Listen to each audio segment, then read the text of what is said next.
Hold on. New year. So I haven't did one of these top 10 lists for a while. I mean, it's been a minute. But why do people say it's a minute? Because it's like not really actually a minute. But using the Hot Billboard list, I created my top 10 songs, in my opinion, of last year. Understand some will disagree with my choices, but the only way we'd agree if we'd all be the same person. So take this list with a grain of salt. I'm not a professional critic. I'm a guy in his room speaking his opinion. Before I started this year, I was really skeptical on the new pop music. Being a 25-year-old man, my golden years are past me, and I'm wondering if I grew out of it. Yes and no to that question. I was pleasantly surprised. Some good music that I heard, but also some music I will never listen to again on the list. I was disappointed how much music I couldn't enjoy because it was in Spanish. So I decided to scrap any song that has any Spanish in it and not count it on the list. I got a D+ in Spanish in high school using nothing but Google Translate, so yeah, that was the best option. No more stalling. These are my top 10 songs of 2022. Number 10. Some of you are going to cringe at this, but sometimes my earbuds like what they like. Nicki Minaj, Super Freaky Girl. I mean, there's not much I can say other than the track speaks for itself. The beat is fire, and I've always loved Nicki's voice. I used to grow up on her with her earlier music, so maybe that's why I have such a soft side to her. It's just a fun track besides her cheating with someone's man. What's that about, Nicki? I've been listening to the radio more. There's a lot of songs that come on the radio on repeat, and the ones that do come on, I feel sick of. But once this song comes on, I'm never sick of it. That just proves that I've heard this song so much, but it still had a positive impact on me. Because there's not much I have to say about this song, I'll mention the number 11 spot right here at Come On Baby Cry. If the song went into more detail, I would have easily put it at number 10. Uvriel Peck is normalizing gay topics in mainstream as a country singer, and I'm all for that. However, this song was a bit repetitive. Nicki Minaj definitely elaborated on how much she was getting freaky. But seriously, I don't listen to much country, so maybe with all I said about Super Freaky Girl already, maybe that was the straw that broke the camel's back and placed it on this list. Detailed messages are a huge part of what I listen to. Number 9. This one's a heartbreaking one. Cody Johnson, Till You Can't. It was a country song that had some replay value for me, but this hit like a ton of bricks when it hit. Yes, this one's a heartbreaking reality that people die one day. However, it's a motivator that you only live once. Make sure you're straight with everyone that's important to you and make time with them before it's too late. Whether it's marrying that girl or working on a car with your old man, as the song says. Like I said, I'm not huge into country, but I'm definitely opening up to it. But I understand if my audience doesn't like it, so just imagine sleeping with that baddie and chasing that underground hip-hop game till you made it big. Like the song says, if you have a chance, take it. And if you have a dream, chase it.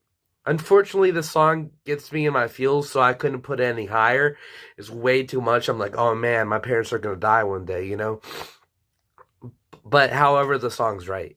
We all have one life, and it's too short not to do the things we love and spend it with the people we love.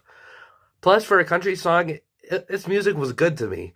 Maybe I'm growing an ear for country music. Number 8. I've been following this artist for a long time. I've had my ups and downs with the artist. They made some music during my middle school days that I've always have nostalgia for, but as I grew up with this artist, I feel like the artist betrayed me with the songs they were putting out. And I thought to myself, you should have stayed in country music, Taylor Swift. Now hold on. That's what I thought. after Me came out, I was half tempted to make fun of it and how narcissistic the song was. That was the final straw that made me feel that I went from being a disappointed fan to completely being a hater of her. But when Anti-Hero came out, she acknowledged herself as she can be narcissistic, and she's the problem with every relationship she's had. That's why I also loved Wildest Dreams, because she was just honest.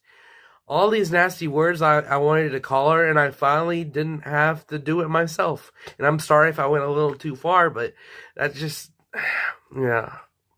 Let me get this clear. She belongs in pop music. I heard half of her new album from a few years ago, and I liked it enough. I just, never finished it because I have a low attention span. Of all the years and songs that Taylor had put out finally, she made the song everyone has been waiting for. She went from innocent to narcissistic and vain, and then to self-aware. Honestly, I get a lot of being defensive from her with being a content creator myself. I understand that completely. But finally, she owned up to the Look What You Made Me Do's and the me's and the annoying song Trouble to me. Look, it sounds like I'm criticizing Taylor more than praising her, but let me make this clear. Acknowledgement is the first step into recovery, and maybe one day I can listen to one of her breakup songs again and believe what she says and want to take her side again. Time will tell. I got my eye on you, Taylor. You're completely beautiful, by the way. That's another reason why. So maybe that'll cushion the blow better. Great song. Number 7. Do you ever listen to a song and you get pumped up? I suffer with depression, but even this song pumps me up. FNF, Let's Go. Hit Kid, WIDM. I'm surprised. Songs like this are usually something that annoy me, but that bass just bumps on the song and makes me want to blast it in my aux cord and not care who's looking. It's a lot like Super Freaky Girl in that way. I can't show you, though, because fair use is a joke, but what I can do is recommend you listen to one of the song yourself. The song's like a natural energy that you don't need any energy drinks from or coffee.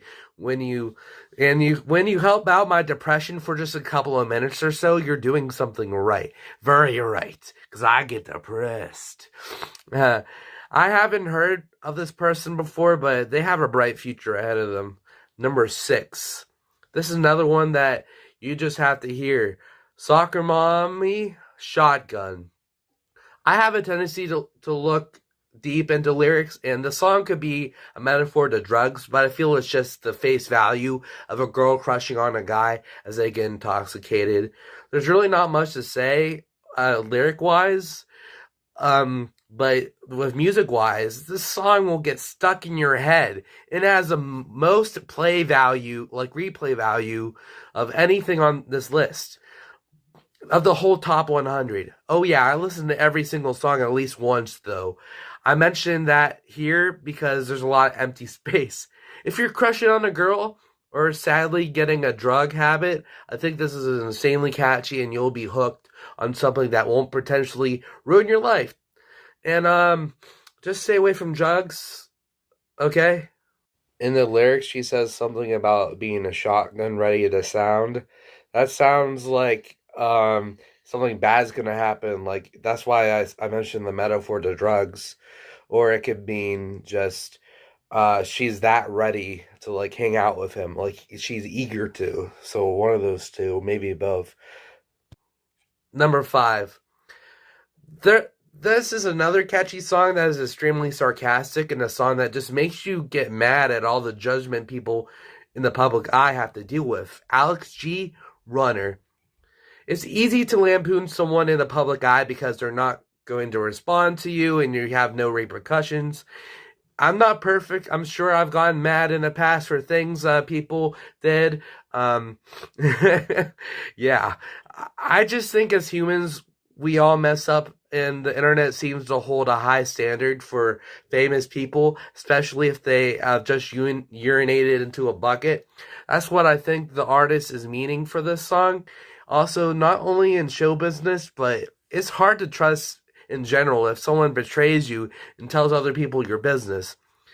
That sadly makes it much worse in the public eye because everyone will find out if the circumstances line up.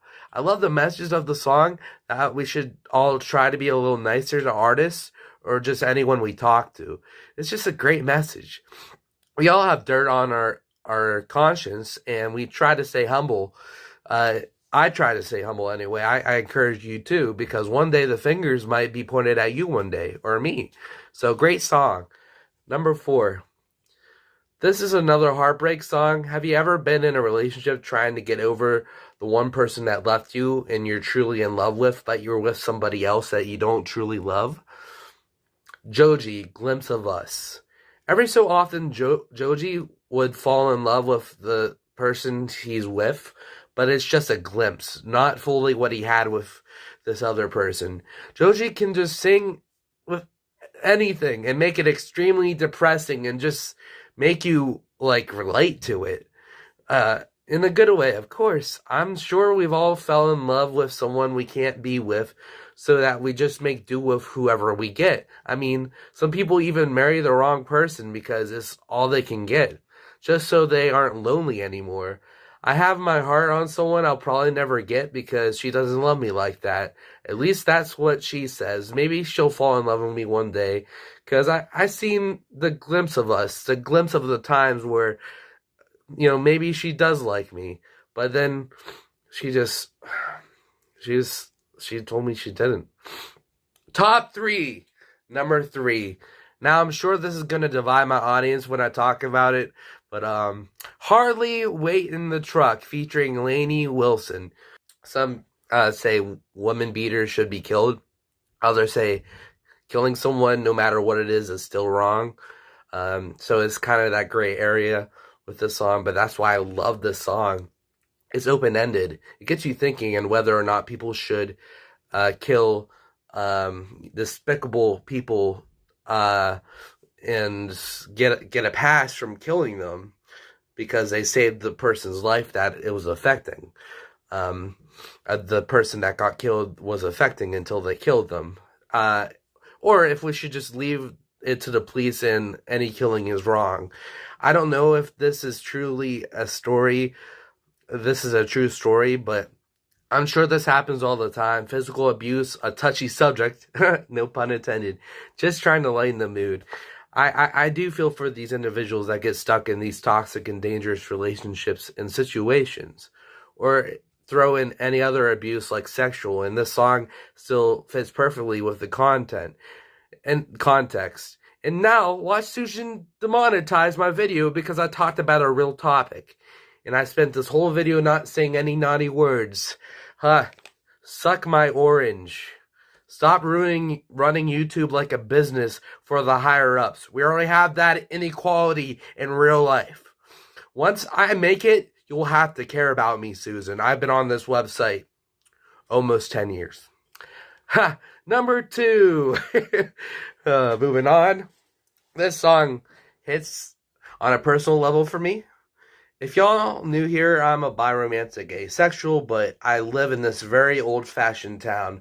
There's 4 people on the LGBTQIA spectrum in this town that I know of. Actually make that 7 or 8, but still it's ridiculous. That's just as many as it is. And that includes me. Sometimes I feel like I should just go as bisexual so people make more sense of me and what, how I am. But that's not me. I call myself asexual for a reason. So I don't get into any relationship with someone that's hypersexual and wants constant sex. Oh, right, the song. Lil Nas X, That's What I Want. I am lonely and I felt this song. Seems like it's still isolating being on the LGBTQIA spectrum in a town that tolerates it at best and makes fun of it at worst. I feel as desperate as Lil Nas X did when he sang this. I felt it in my soul.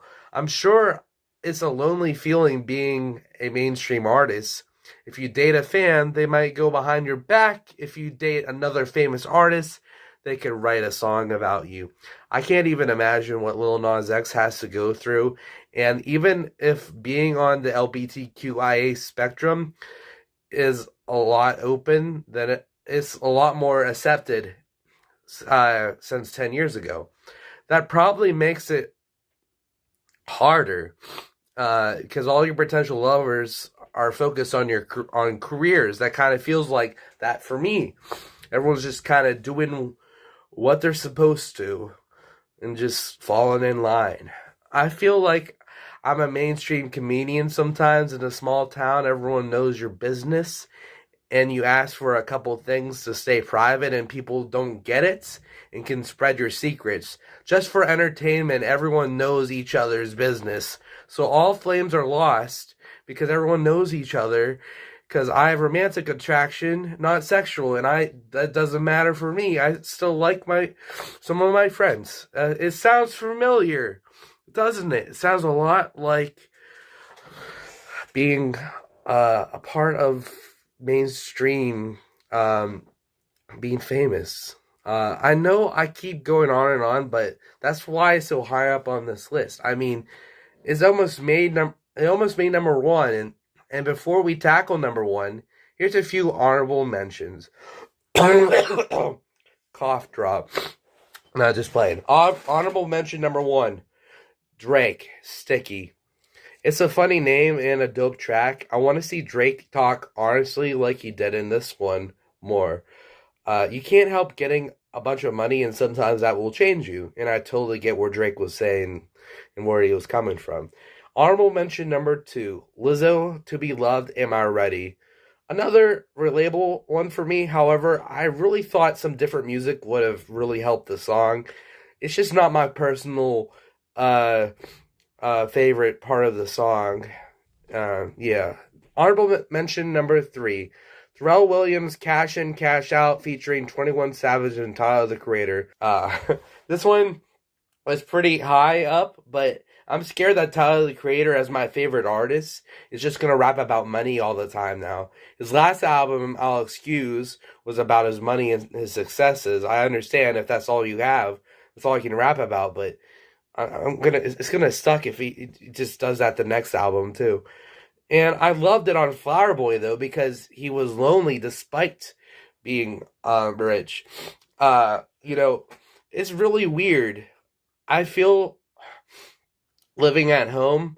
I feel rich, but also poor at the same time. I don't have much money of my own, but where I am, I feel it's like middle class or whatever. So I wouldn't say rich, but because that helps me relate better if I just skew the truth a little bit. But now I'm hoping Tyler finds something else to rap about. He has dope bars, and I like 21 Savage as well on this. However, the whole cash in, cash out hook kind of ruined the listenability for it to be any higher. And then again, I'm not rich, so you see just another song about money. It's like, oh, great. Seems like it's a fine line to cross because I want these artists to talk about money, but just in a negative way, like, oh, that's all I have, or I'm lonely without anything else. That's more relatable. But when you brag about money, that's totally different. It's like, oh boy, here we go again. Honorable mentions number four, Ovelli Peck, Come On Baby Cry. Just reminding you that this was an honorable mention, and I talked about it earlier, so that's why I'm not going to talk anymore about it. That's all. Honorable mention number five, Brady, Carly, You and Me on the Rock. Look out for Brandy, like, in the next couple years. I thought this was the most original song on the top 100 list. However, this isn't my type of music, but I definitely check her out. She's definitely a breath of fresh air with all the songs about money nowadays. Yeah, see, it all comes around. And I will announce my number one or top song of 2022. Now, I'm going to get real here with you guys. 2022 was hard for me, honestly. I struggled with thoughts. Yeah, I know, Susan. I can't say that word anymore. Mental hospital stay. charges were pressed against me for punching a security guard in the mental hospital. Even though I thought I was the second coming of Jesus and was completely delusional, I still got court ordered for anger problems, which I just finished because I don't have anger problems. It was a hard year. Not to mention, this was the year my best friend told me she didn't like me, and it finally clicked in my brain, which was really hard for me. It really hurts sometimes. I knew it all along, but I was in complete denial for like so long because she just keeps giving these little hints like, okay, maybe she is, maybe she does like me. It's just so confusing. She may like me romantically, but I honestly gave up trying to decipher it because unless she changes her mind in 20 years, we will, I'm not going to focus on it. We share intimate moments like cuddling together and other things that are private because I'm allowed not to say what I say in the bedroom. Apparently everybody else loves to say what they did in the bedroom all the time. That is just something I was brought up to not to do, but apparently that's holding a secret. Um, oh, so I lost my place. I remember the time when two people loved each other and dated and got married. That was my parents' generation. Um, you know, I was a part of the rebellious generation where we stopped doing that. I just make the cutoff for Gen Z. Things in our generation are getting more jaded, cynical, and hedonistic.